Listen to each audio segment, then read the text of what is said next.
नमस्कार, ANB news देख रहे हैं आप और मैं हूं आपके साथ हितेंद्र। देश दुनिया में आप सभी का स्वागत है।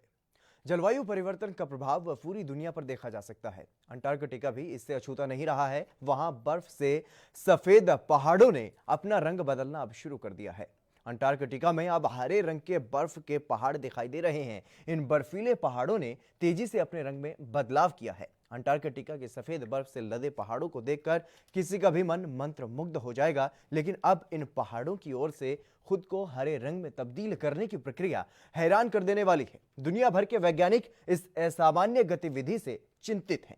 वैज्ञानिकों का कहना है कि पूरी दुनिया पर जलवायु परिवर्तन की मार पड़ रही है। इसका असर अंटार्कटिका पर भी पड़ रहा है और अंटार्कटिका में पहाड़ों के रंग बदलने के पीछे की वजह पर्यावरण में आया बदलाव है। जलवायु परिवर्तन की वजह से बर्फ का रंग सफेद से हरा हो रहा है। इस बदलाव को अंतरिक्ष से ली गई तस्वीरों में भी इसे स्पष्ट रूप से देखा जा सकता है।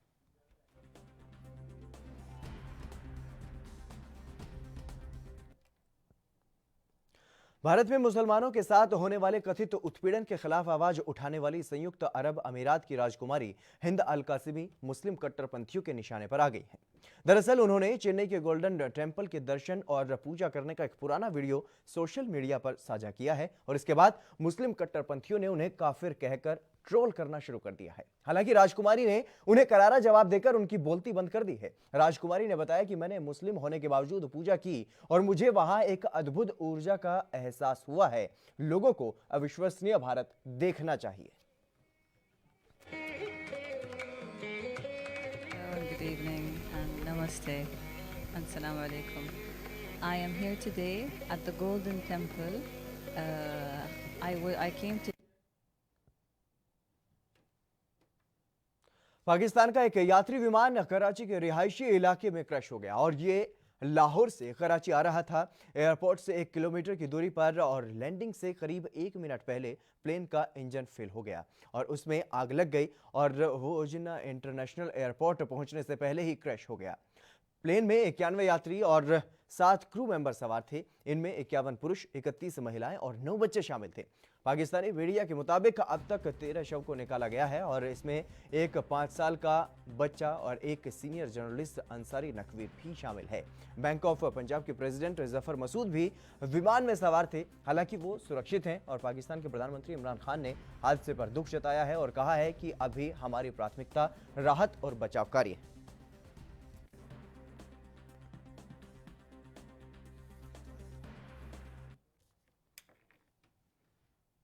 वहीं केंद्रीय स्वास्थ्य मंत्री डॉक्टर हर्षवर्धन विश्व स्वास्थ्य संगठन के 34 सदस्यीय एग्जीक्यूटिव बोर्ड के चेयरमैन का उन्होंने पदभार आज संभाल लिया है। गौरतलब है कि मौजूदा वक्त में विश्व स्वास्थ्य संगठन में भारत को महत्वपूर्ण पद मिलना कई मायनों में बेहतर है।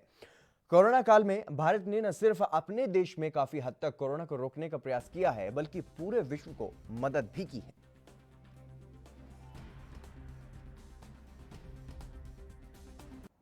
Let me begin by thanking the outgoing chairperson of the WHO Executive Board, Dr. Hiroki Nakatani, for steering the organization towards excellence. Thank you, Dr. Nakatani.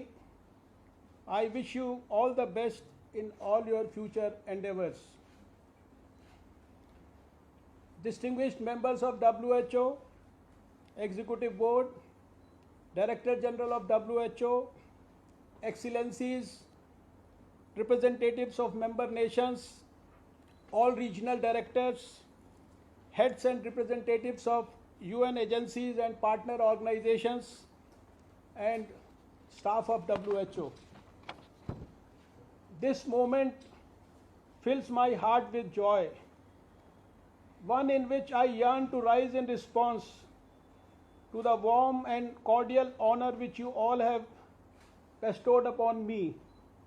And yet, at the same time, my heart feels heavy with grief as more than 330,000 precious lives have been lost. Congress अध्यक्ष सोनिया गांधी की अगुवाई में विपक्षी दलों की video conferencing के जरिए बैठक हुई और इस बैठक में कोरोना वायरस महामारी के बीच प्रवासी श्रमिकों की स्थिति और मौजूदा संकट से निपटने के लिए सरकार की ओर से उठाए गए कदमों और आर्थिक पैकेज पर मुख्य रूप से चर्चा हुई। बैठक में कुछ प्रदेशों में श्रम कानूनों में किए गए हालिया बदलावों को लेकर के भी चर्चा की गई और बैठक की शुरुआत विपक्षी दलों के नेताओं की ओर से बंगाल और ओडिशा में चक्रवात अम्फान से पीड़ित लोगों के प्रति दुख जता करके की गई थी। और सोनिया गांधी ने इस दौरान कहा कि भारत में कोरोना वायरस का पहला मामला सामने आने से पहले ही देश की आर्थिक व्यवस्था संकट में थी। नोटबंदी और त्रुटिपूर्ण जीएसटी इसके प्रमुख कारण हैं और आर्थिक गिरावट 2017-18 से ही शुरू हो गई थी और 7 तिमाही तक अर्थव्यवस्था का लगातार गिरना सामान्य नहीं था। फिर भी सरकार गलत नीतियों के साथ आगे बढ़ती रही।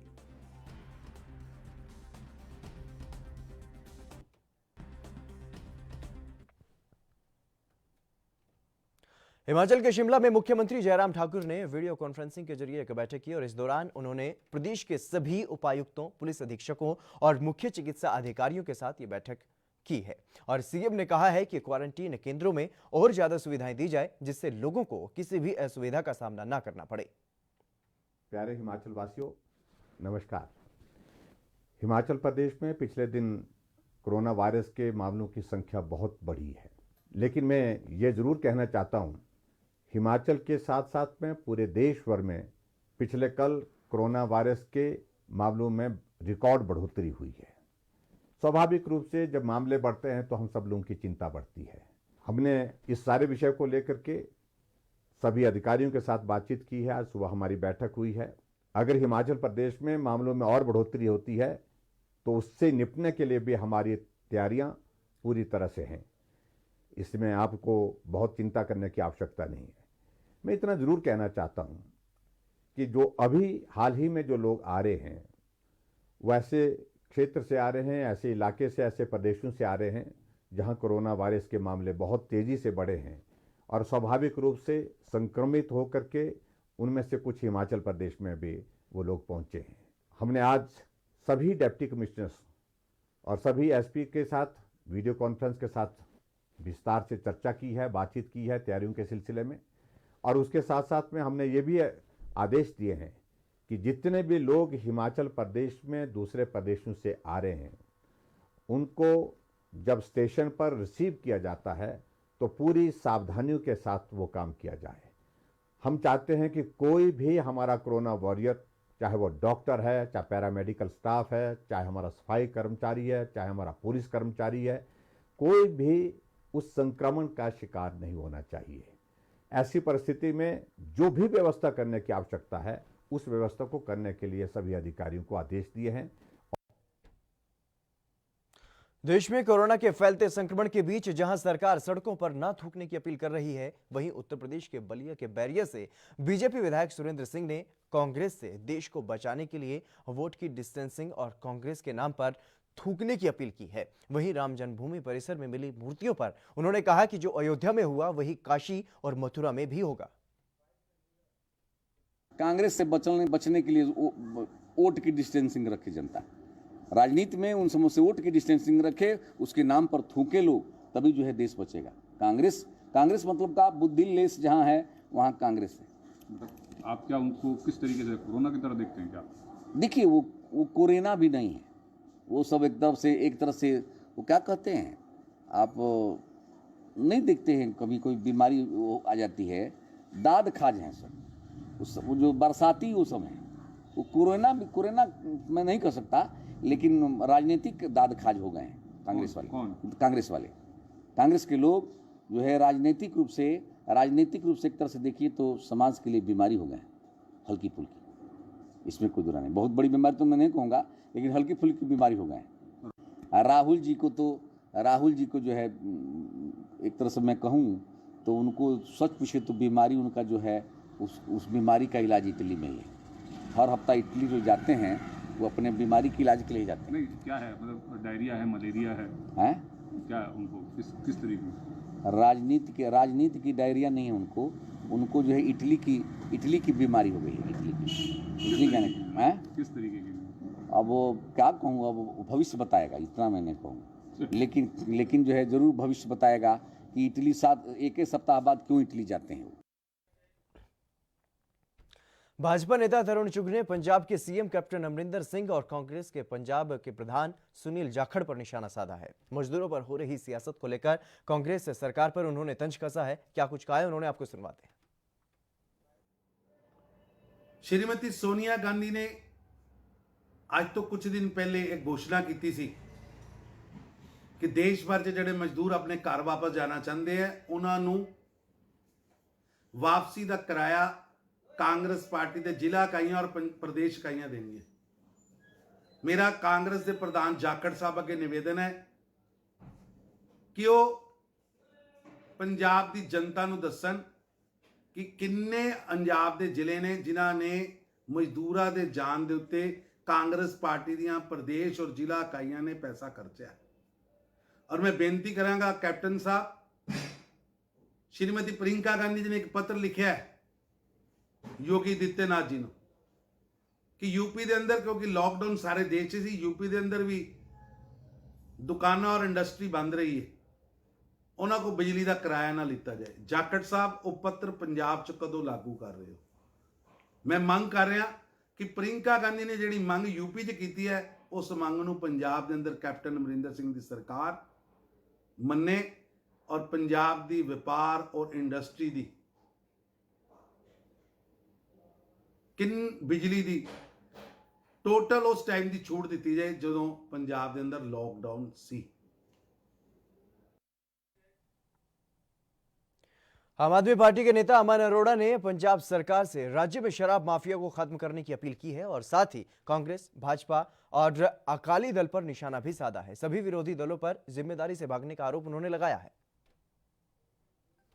देखो अज जो कुछ कांग्रेस के, अकाली दल के, बीजेपी के लीडर शराबबंदी को लैके बयानबाजियां कर रहे हैं, मैं समझदा कि यह अपनी जिम्मेवारी तो भजन वाली गल है। और मैं इन्होंने बेनती करूंगा कि अजिहियां बेतुकियां, इररैशनल, गैर जिम्मेवार, इलॉजिकल गल्लां करन दी बजाय तुसी जो पंजाब के लोगों को तुहानूं माफिया खत्म करने की जिम्मेवारी लाई, तुसी वो खत्म करो। कृपा करके जो अज हज़ारां करोड़ का 2 नंबर का शराब माफिया चल रहा है, जिहड़ा कि पंजाब नूं बहुत वड्डा चूना ला रहा है, कृपा करके तुसी उसे दी शराबबंदी कर दो जो पैरल इकोनॉमी अज पंजाब दे विच चल रही है। मैनूं तां हुण किते-किते ये शक पैंदा कि इस तरह की शराबबंदी दी गल्लां करके इन्हां लीडरां दा जिन्ना जिस माफिया की जड़ा सरकार तक पहुंचिया पईयां ने, किते इन्हां दी नज़र है जिहड़ी उस 5000 करोड़ के मालीए तक तां नहीं पहुंच गई जिहड़ा अज सरकार के खजाने दे विच आ रहा। सो मैं इन्हां नूं बेनती करूंगा कि इहो जिहियां इररैशनल, इलॉजिकल गल्लां करन दी बजाय तुसी शराब माफिया जिहड़ा अज पैरल इकोनॉमी चल रही है उहनूं खत्म करो, ताकि घट्टो घट्ट 5-7 हज़ार करोड़ है जिहड़ा एडिशनल पंजाब के खजाने दे विच आ सके। क्योंकि ये समय सिर देखा गया कि जिस राज दे विच शराबबंदी हुई है उत्थे समगलिंग, उत्थे माफिया पैदा हो गया, तो पंजाब दे विच तां ऑलरेडी अज माफिया चल रहे हैं। सरकार नां दी चीज़ नहीं है। सो अजिहियां बेतुकियां और गैर जिम्मेवार बयानबाजी नहीं करनी चाहिए हैगी। शिरोमणि अकाली दल के प्रधान सुखबीर सिंह बादल मलोट पहुंचे और इस दौरान उन्होंने शिरोमणि गुरुद्वारा प्रबंधक कमेटी द्वारा चलाई जा रही लंगर की सेवा के लिए खाद्य सामग्री के ट्रकों को रवाना किया। मलोट में पहले अरदास की गई और प्रार्थना करने के बाद ट्रकों को अमृतसर के लिए भेजा गया और साथ ही लोगों से दान देने की अपील भी की गई। इसके अलावा अकाली दल के कार्यकर्ताओं को सैनिटाइजर भी बांटे गए।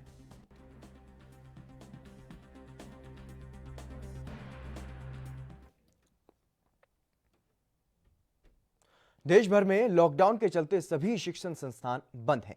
वहीं छात्रों की पढ़ाई को ध्यान में रखते हुए उन्हें ऑनलाइन शिक्षा प्रदान की जा रही है और कोरोना काल में सरकार ने सभी शिक्षण संस्थानों को निर्देश भी दिए हैं कि किसी भी छात्र से ट्यूशन फीस के अलावा कोई अन्य चार्ज नहीं लिया जाए, न ही किसी प्रकार की फीस बढ़ोतरी की जाए। लेकिन इसके बावजूद चंडीगढ़ में फीस बढ़ोतरी का मामला सामने आया है और अभिभावकों का आरोप है कि बिना ऑनलाइन क्लास के स्कूल 10% बढ़ोतरी के साथ फीस की मांग कर रहे हैं। अभिभावकों ने इसको लेकर के स्कूल के खिलाफ प्रदर्शन किया और अपना विरोध जताया।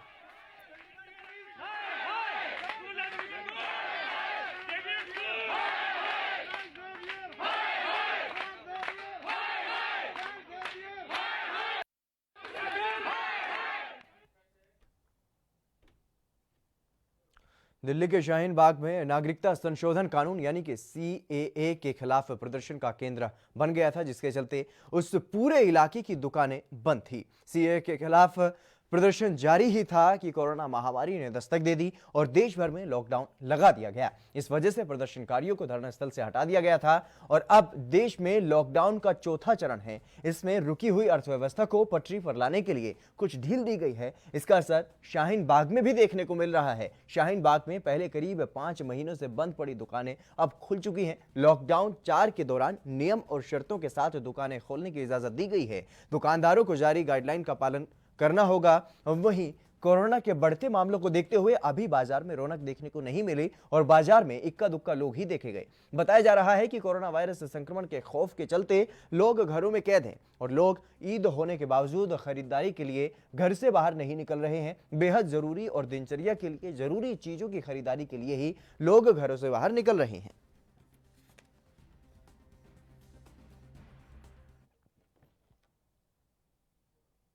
देश में स्पेशल ट्रेनों के अलावा 1 जून से 200 नॉन एसी ट्रेन भारतीय रेलवे की ओर से चलाई जा रही हैं और जिसमें अभी भी दूसरे राज्यों में फंसे लोगों को अपने घर पहुंचने में असुविधा का सामना न करना पड़े।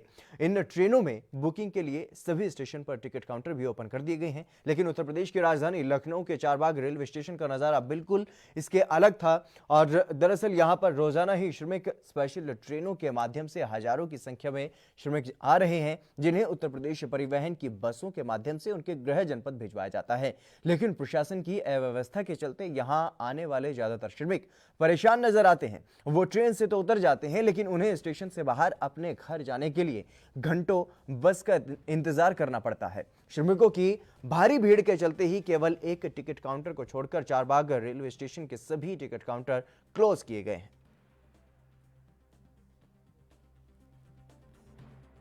कहाँ जाना? बरेली। क्या बता रहे हैं सर? इधर से इधर मैंने आना, दूसरी साइड से वो साइड जाए तो ये साइड जाए तो वो साइड। और बस आई है तो बस के गेट नहीं खोल रहे। खाने पीने का कोई इंतजाम? खाने पीने का सर इंतजाम जो है बिल्कुल भी नहीं है। आपका नाम है, हम अहमदाबाद से आए हुए हैं, सीधे यहाँ पे रुके, नहीं बस दिखाई दे रही है, ना कुछ दिखाई दे रही है। हम परेशान हैं, पता ही जाना है हमको। सारे लोग हमारे वहाँ बैठे हुए हैं, बहुत परेशान हैं। लोकतंत्र के लोग राजनेताओं ने ऐसा खत्म कर दिया है। कोरोना फैला रखा है। कोरोना सारे मजदूरों को बना दिया इन्होंने। अपने एसी में बैठे हुए हैं, किसी को कोई खबर नहीं है। संविधान खत्म कर दिया। वो राजनीति आती है तभी, वोट पड़ते हैं तभी हमको वोट दो, हमको क्या। सारे लोग परेशान हैं यहाँ पे, कोई देखने वाला नहीं है। पानी तक नहीं पिया हम लोगों ने 4 दिन से। अहमदाबाद से जब बैठे हुए हैं तो वहाँ पे थोड़ी सुविधा हुई थी हम लोगों को। जो अभी जिस ट्रेन से आए हैं, हमसे भाड़ा नहीं पड़ा है। जो राहुल गांधी ने पैसे जमा किए थे वही टिकट से हम लोग आए हुए हैं। हमको यहाँ लखनऊ आने के बाद हमको किसी ने कुछ नहीं देखा है। धूम में, तपती धूम में भागते फिर रहे हैं, कोई हमको देखने वाला नहीं है। रेल में सफर करने वालों के लिए आज का दिन खुशी लेकर आया है। दरअसल रेलवे ने 1 जून से करीब 100 यात्री ट्रेनों की बुकिंग अब शुरू कर दी है और 1 जून से चालू होने वाली नियमित ट्रेनों के लिए आज से बुकिंग शुरू हो गई है, जिसके चलते हरियाणा के अंबाला छावनी के रेलवे स्टेशन पर रिजर्वेशन ऑफिस में लोग टिकट लेने के लिए लाइनों में खड़े हो गए। और इसमें एक खास बात यह भी देखने को मिली कि लोग जाने के साथ साथ वापसी की टिकट भी लेते हुए दिखाई दिए और वहीं इस दौरान लॉकडाउन के नियमों का भी लोगों ने पालन किया। और इस कड़ी में रेल अधिकारियों के मुताबिक अभी सिर्फ कंफर्म टिकट ही दिए जा रहे हैं, वेटिंग टिकट नहीं दिए जाएंगे।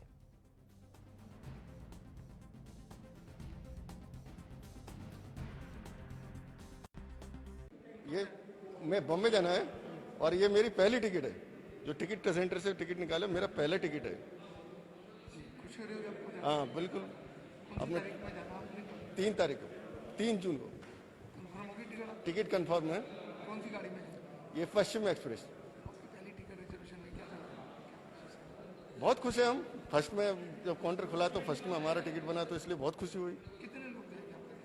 अभी काफी टाइम लगा। कितने लोग आपके तो परिवार जा रहे हैं? 2 लोग।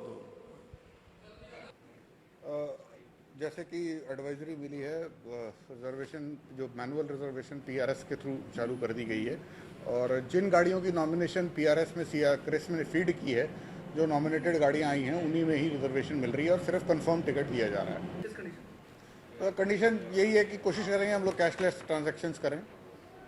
अगर नहीं किसी के पास अवेलेबिलिटी होगी पैसेंजर के पास तो फिर कैश भी एक्सेप्ट करना पड़ेगा।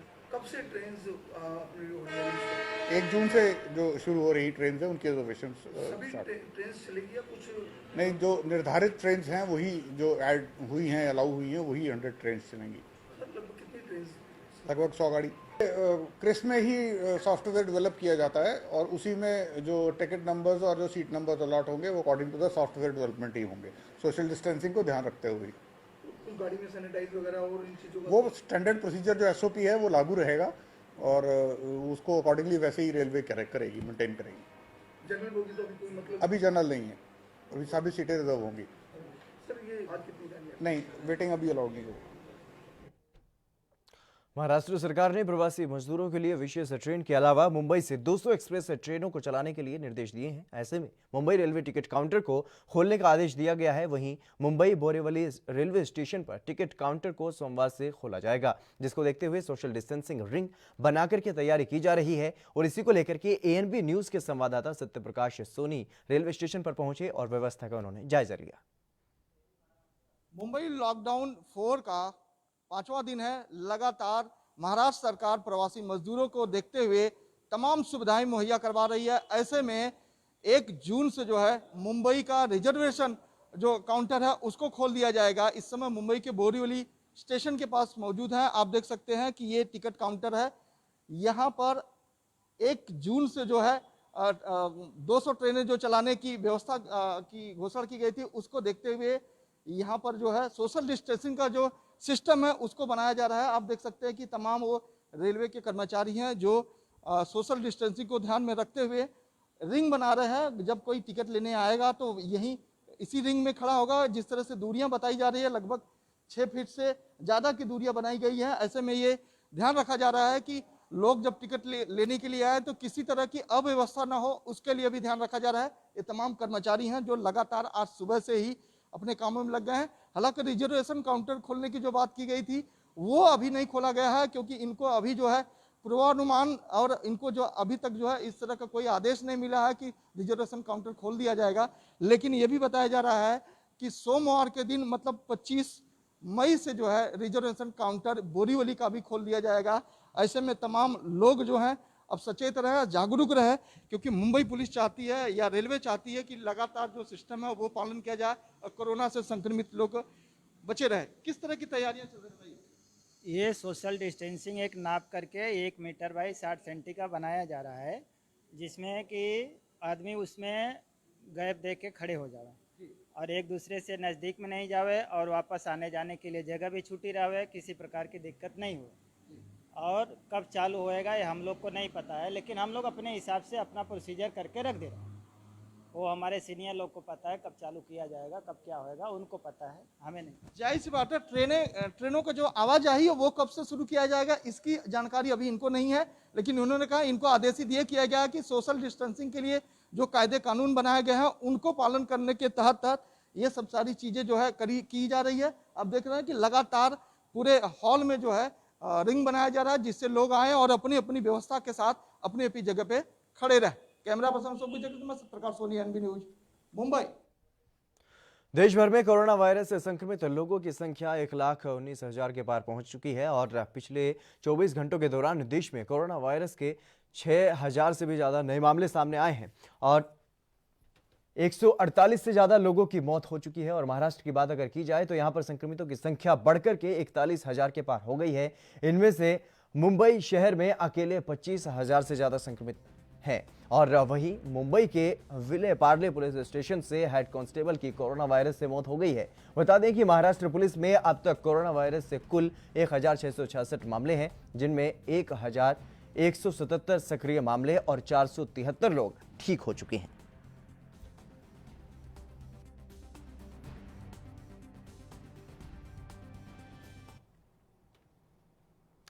महाराष्ट्र के मुंबई से सटे ठाणे जिले के एक क्वारंटीन सेंटर में लापरवाही देखने को मिली है। दरअसल घोड़बंदर पर इस सेंटर में कोरोना मरीजों को मास्क चेहरे पर लगाने के लिए मास्क भी नहीं मिला है और लोग अपने चेहरों पर रुमाल लगाकर बैठे हैं। वहीं इस तरह क्वारंटीन सेंटरों के बुरे हालात को लेकर के वहां पर रह रहे लोगों से बात अगर की उन्होंने कहा कि उनको कोई मास्क नहीं दिया गया है और अभी तक उन्होंने वहां पर किसी भी डॉक्टर को नहीं देखा है और ना ही किसी सफाई कर्मी को वहां पर देखा गया है।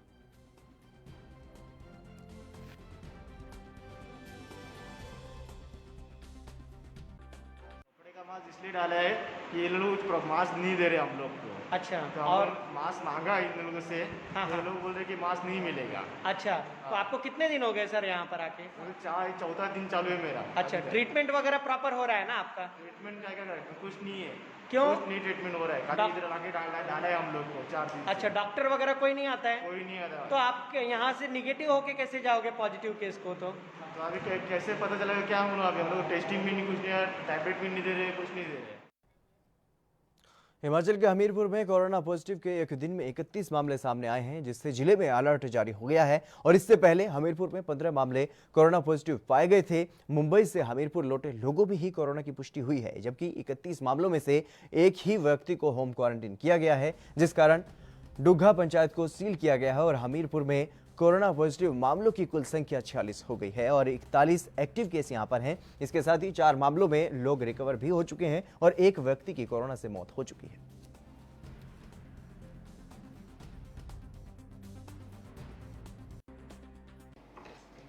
अभी तक हमारे पास डिस्ट्रिक्ट में 46 कोरोना के पॉजिटिव मामले आए हैं।